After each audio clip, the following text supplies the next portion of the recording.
Hi, I'm Mark Smith with Macroscopic Solutions, and what we're going to be talking about today is how to build a 3D model using images captured with the Macropod Pro 3D. So we're going to jump right in from where we left off on batch editing from the third video in the series, and we're going to navigate to the folder where we stored all of our images. I've gone ahead already and I've divided out the different arcs that we captured. So initially I had all the images stored together in one folder called Final, and now I've separated out the first arc from the second arc as Final 1 and Final 2, and I reran the batch edits to create JPEG Edits 1 and JPEG Edits 2. I've also created a folder called 3D Model, which is where we're going to be saving all of our progress as we continue in Agisoft Metashape. Now we're going to open up Agisoft Metashape Professional, and we're going to start to import our images, and I'll show everybody how the workspace works in a moment. If you haven't done this already, I would recommend going to Tools, Preferences, Advanced, sort of copy everything that I have checked here, and also navigate to Tweaks and ensure that you have entered this following parameter. You're going to hit the plus sign, you're going to enter main_mesh_tvl1, and then you're going to click on the second column and you're going to type in false for value. Hit OK, apply, and OK. All right, so the reason for separating out the images in two separate arcs is because the stage stays fixed, and what we don't want to have happen is the software pick up on the stage rather than the specimen and then have a hard time aligning the images. We could make sure that it doesn't happen by going through and masking every single image, but that's going to take a long time. There's a much faster way, so we're going to take advantage of the workspace here by creating multiple chunks. So on the workspace, we have our first chunk ready to go. What we're going to do is we're going to add the images from the first arc that we've captured to chunk 1. Okay, so these JPEG Edits 1, we're going to hit Control A, select all of them, and import those into that first chunk. Then we're going to create a second chunk and do the same thing with the second photo. So JPEG Edits 2, Control A, and open. So now we have all those images in there.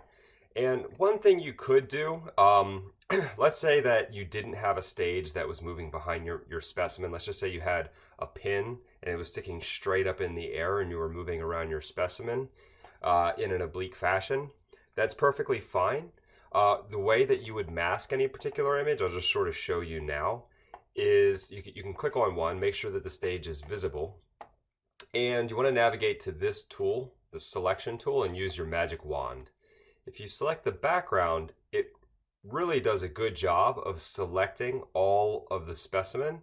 You can see here that some of the wing has not been selected, but that's okay. For now, what we're going to do is just make sure we hit this button to mask the background, and we're going to click on the right side, and then we're going to mask the background over there. We want to leave the pin because the pin could be an easily recognizable feature for the software to align. And now what we have to do is use our intelligent scissors, and if you select a starting point and then you hold Control, you can actually walk along the border. It will find the border for you, and it becomes a much simpler process than having to try and enter 100 different points. So all we're going to do is we're going to take that area that was masked and select this button here, which is going to unmask that area. The next thing we want to do is mask out this stage. So by doing that, the simplest way is to choose the rectangle tool and just take the entire corner. We're going to mask that area out. And a lot of times, this is how you would mask your model. It's going to save a lot of time with having to clean it up in future workflow. And traditionally, you'd have to go through and you'd have to mask every single one. But today, I'm going to show you a method which will sort of avoid, it's much faster and you don't have to do this mask for all of them. I'm also just going to mask out the area where the pin is in the mount. Okay, so once you've kind of done that, let's just say you did do a mask. I'm going to save my work here. And we're gonna now mask an image in the second chunk. So now I'm gonna just select any random image from chunk 2. Following the same steps, start with the magic wand. Mask out those regions in the background. Use the rectangle tool to mask out the universal stage.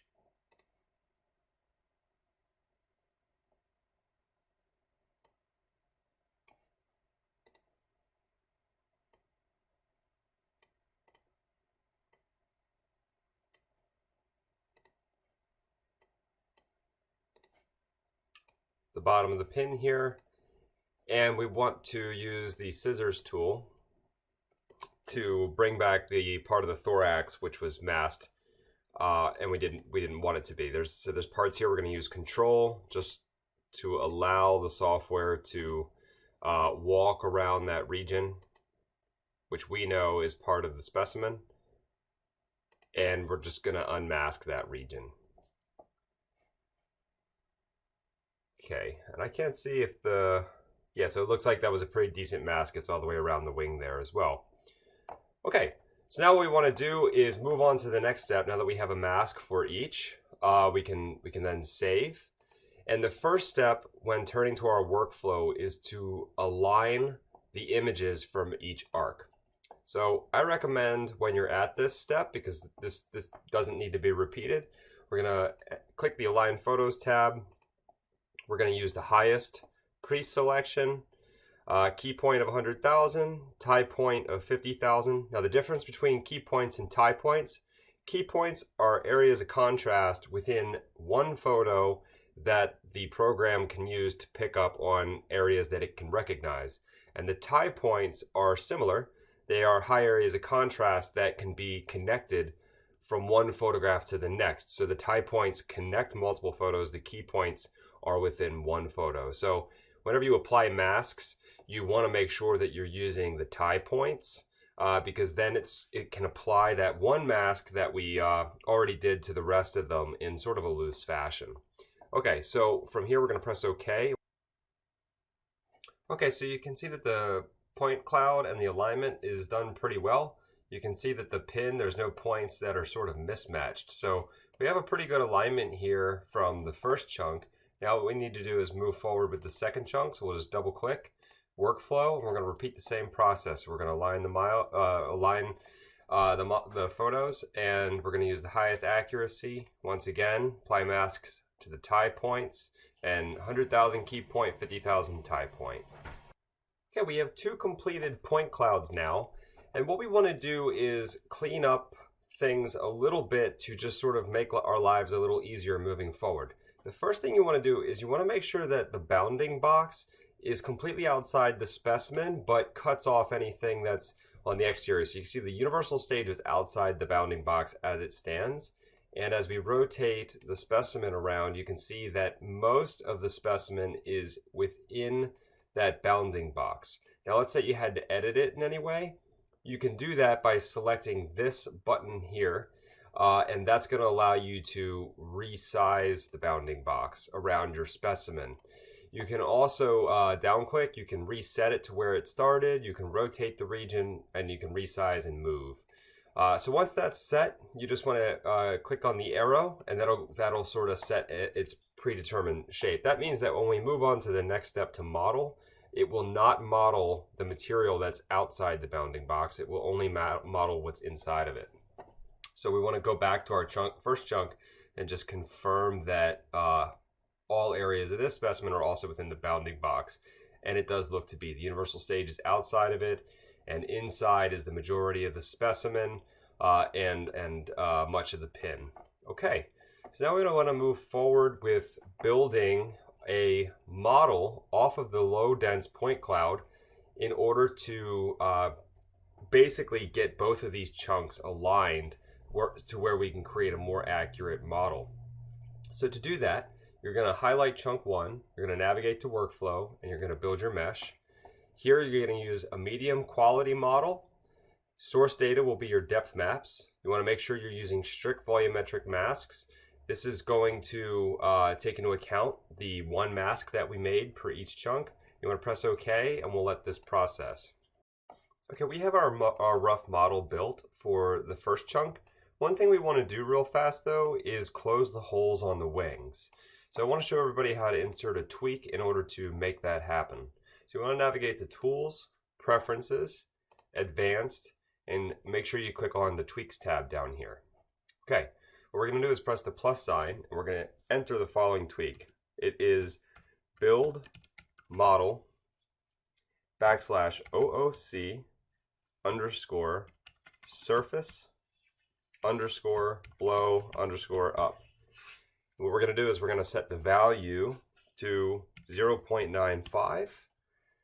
Then we're going to enter another tweak, which will be build model. Make sure the B and the M are capitalized. /OOC underscore surface underscore blow off. And this time, again, we're going to set its value to 0.95. Okay, and then you want to hit OK and apply those changes. Press OK. And now, in the future, whenever we build our other model, we do want to make sure that we haven't masked out these regions in the wing. So we're going to take a look at that in the photos just to make sure that the mask fully encompasses the wings once we apply that. But in the meantime, what's going to happen when we run our final model is those tweaks is going to allow these flat surfaces here to be a little bit more full. Okay, so now that the first chunk medium model is built, we're going to build a second, our model for the second chunk. So again, we're going to place that one in the center. Model or workflow, we're going to build the mesh. Again, use medium quality because this is just for purposes relating to masking. Make sure you use depth maps, use strict volumetric masks so that it will take into account that first mask that we used, and you want to press OK. Okay, so you can see that from that last tweak that we had just performed, that building the second model from chunk 2 is much more defined. There's a lot fewer gaps in the wings. Where there are some gaps, I will show people how you can fix those once the model is fully built. But again, remember, these two models are really built for masking purposes. So what we're going to be doing is we're going to be building masks from these models to more properly align both arcs to produce a better result. Okay, so what you want to do now is you want to use freeform selection. You want to take any areas of model, like this little guy, which is not anywhere near the specimen, and you want to remove those. Now, just in case you forgot to reset the build volume, it's likely that the universal stage is going to be modeled somewhere. This is the opportunity to select that area and remove it from the rest of the model. But because we reset that build volume, we automatically cropped that region out, which was helpful. Now, obviously we have our pin. We will remove the pin eventually, but for now we want to leave it in the model and leave it in the mask because it's another characteristic that the software can use to help align the models properly. So again, all we're going to focus on are these obscure regions that are disconnected and unrelated to the specimen, and usually they're going to match the color of the background because what it's trying to do is pick up on contrast details that were generated from the background. Okay, so this is chunk 2. We have it pretty cleaned up. Now what we want to do is select all of the images from our photo pane. You'll know that they're all selected if they highlight pink, if they're all pink in the image. So you can see up here, every single image is now highlighted pink. What you're going to do is you're going to right click on any image, and you're going to navigate to the masks function, and we're going to import masks. The method we're going to use is from model. You can adjust your tolerance here. It looks like it's going to be set to 30. We want a replacement operation, and you could also select all cameras in case you forgot to select the rest, but we have them all, so we'll just do selected cameras, press OK, and now what's going to happen is the software is going to build a mask for all of these images. That way we're only interested in the specimen that's in focus. So this is a fairly quick task. What I'll do now is I will open an image, and now you'll see a mask, a really well-defined mask has been built around the specimen everywhere where we need it. Yeah, so that's how that will work. You can kind of see on the wing here, it looks like they're separated out properly. The wings are fully in here. There's no major feature that's missing outside of this mask. So now we want to do the same thing for chunk 1. So let's enlarge the model, take a closer inspection, see if there are any obscure details. It looks like there's a couple. There's one here. There is one up here.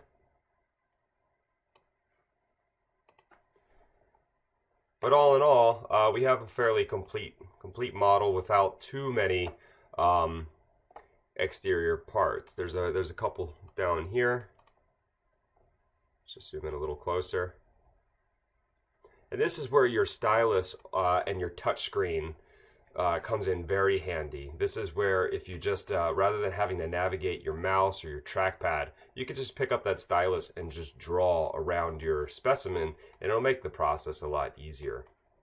Okay, so we're going to do the same thing now. We're going to right click. This time, instead of trying to select all, we're going to import masks. We're going to apply it to all the cameras. From model, press OK, and we'll let this process. It's only going to take about 20 seconds or so.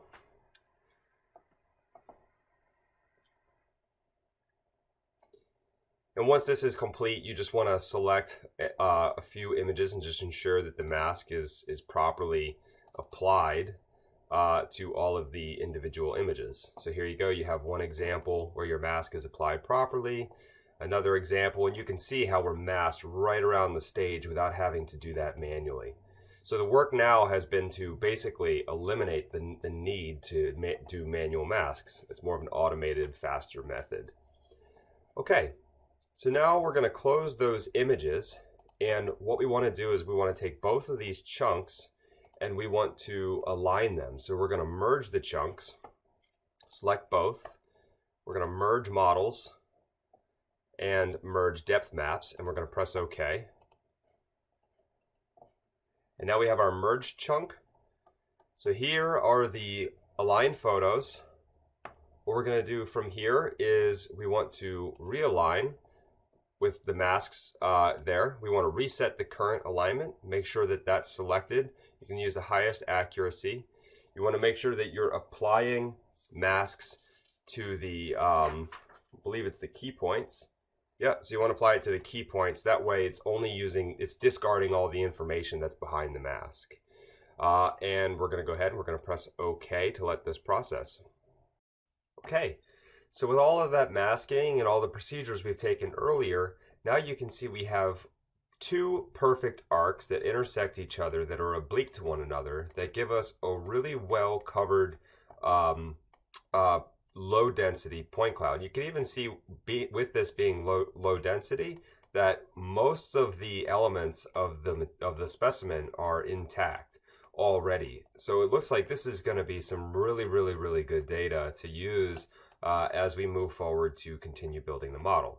Now, traditional methods would have us filter out all of these extra pixels that are outside of the specimen, but because we are introducing a new method where we're using stereo imagery to reconstruct a 3D model, we don't need to do that at all. So it's a massive time saver.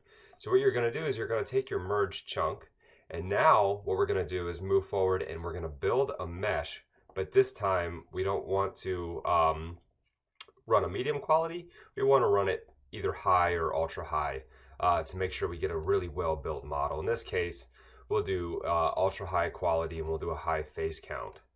All right, and again, you want to make sure that because we're using depth maps, you want to make sure that use strict volumetric masks is checked. So press OK, and we'll revisit when the model is built. Okay, so now if you take a look, we have a really beautifully built 3D model. You can see even the hairs have been modeled. We haven't even applied the TIFs yet to show the detail from the images that we've captured. but you can see all the hairs have been successfully modeled, and we do have some holes in the wings, as we sort of mentioned could happen as it relates to thinner subjects. So now what I'd like to do is just quickly walk people through the process on how to close holes. So the first thing you want to do is navigate to your selection tool. And it's very important to take a section and highlight that area. Now the reason why the holes exist is because the area was too thin to build a proper triangle, which means that basically the points of the triangle are sort of below the threshold of an area to build out a volume. So the way you would fix this is you would highlight an area around the hole. You're going to hit the delete selection tool, which is just the X. And then what you're going to be able to do now is navigate to the tools and mesh section, and we want to close holes. So now what it's going to do is it's going to analyze an area where we've deliberately opened up. It's going to close that hole. So here's 100%, and yeah, so it looks like it's going to default to 100%, and then we're going to get an area. What you might want to do is just maybe take it down to 95 just to see. Okay, it looks like, yeah, you want to do 100%. So, and then you press OK. So that's what we're going to go ahead and do. We're going to highlight all of these holes, and in the end, we're going to seal it all up, and then we will build a texture.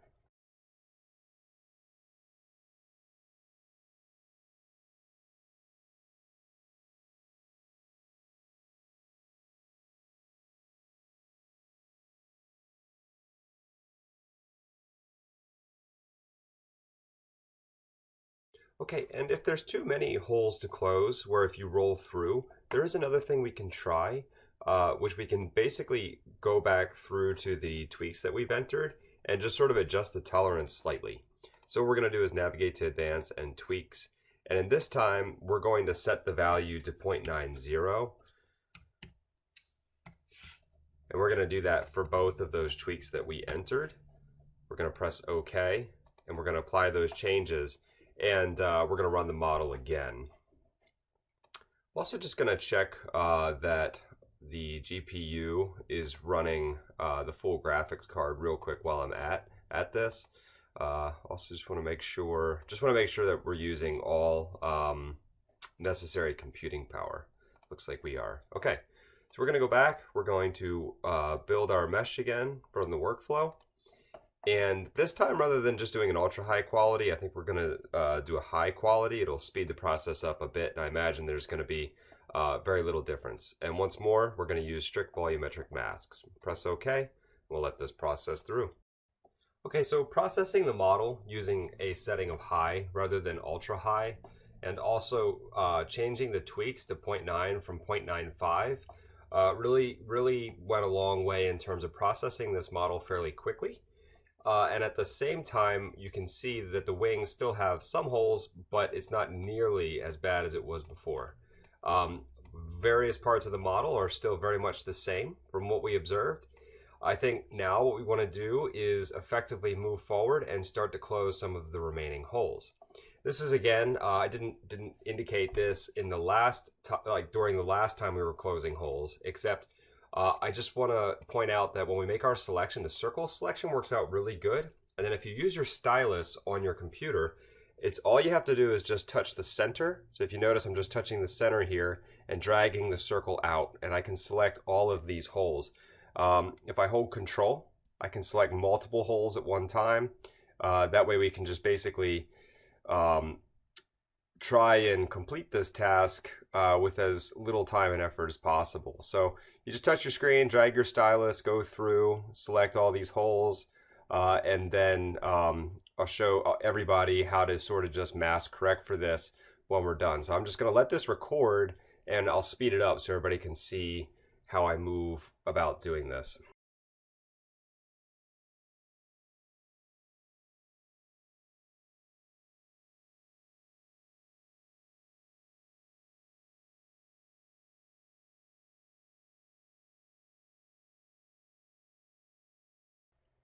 Okay, so you can see it's relatively quick and painless. We've almost have all the holes selected already.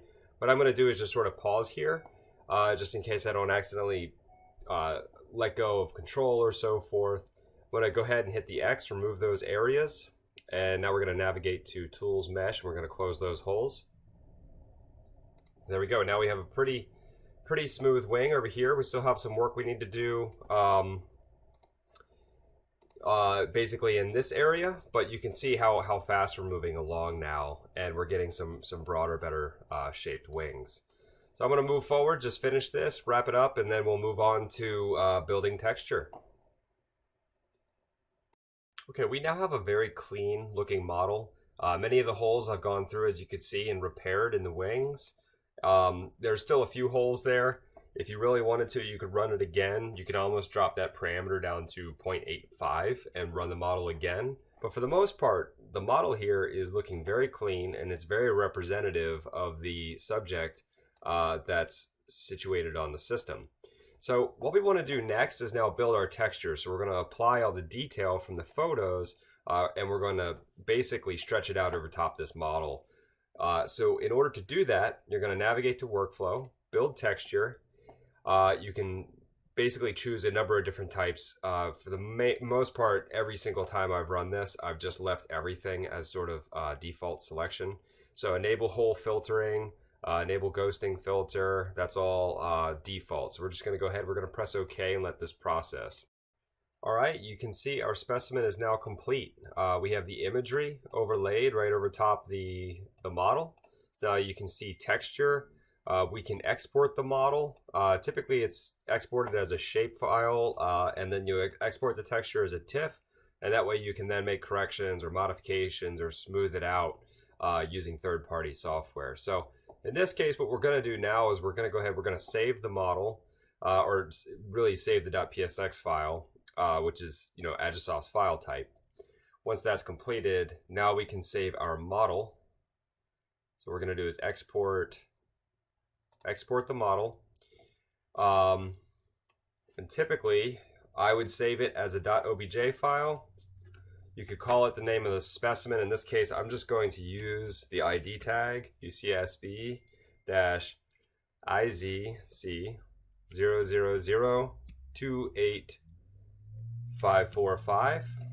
We'll press save. It's going to ask us to how we want to save the model and our texture.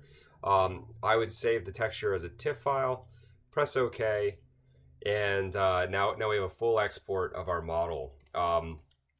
So for a list of recommended modification software tools to modify this 3D model, I would just sort of refer to Google or whatever else is within your wheelhouse. There's a number of them out there. But as far as photogrammetry output from the imagery that we were able to capture, Agisoft is really excellent at producing a really fine, high-quality model without any post-process editing. So this is basically a good summary for the overall, I'd say, technical review. We took a lot of steps there that ordinarily you really wouldn't need to take. Sometimes you can just import all the cameras, and then you can process a base model, create a mask from that, and then reset, come back, and you'll have your model in a relatively short period of time. But I wanted to introduce some steps and strategies that will be helpful if you do run into problems downstream, and I thought that this video did a really nice job of doing that. So if you have any comments or recommendations, please don't hesitate to let me know. But I hope that this was a helpful tutorial for you using Agisoft Metashape. All right, thank you very much.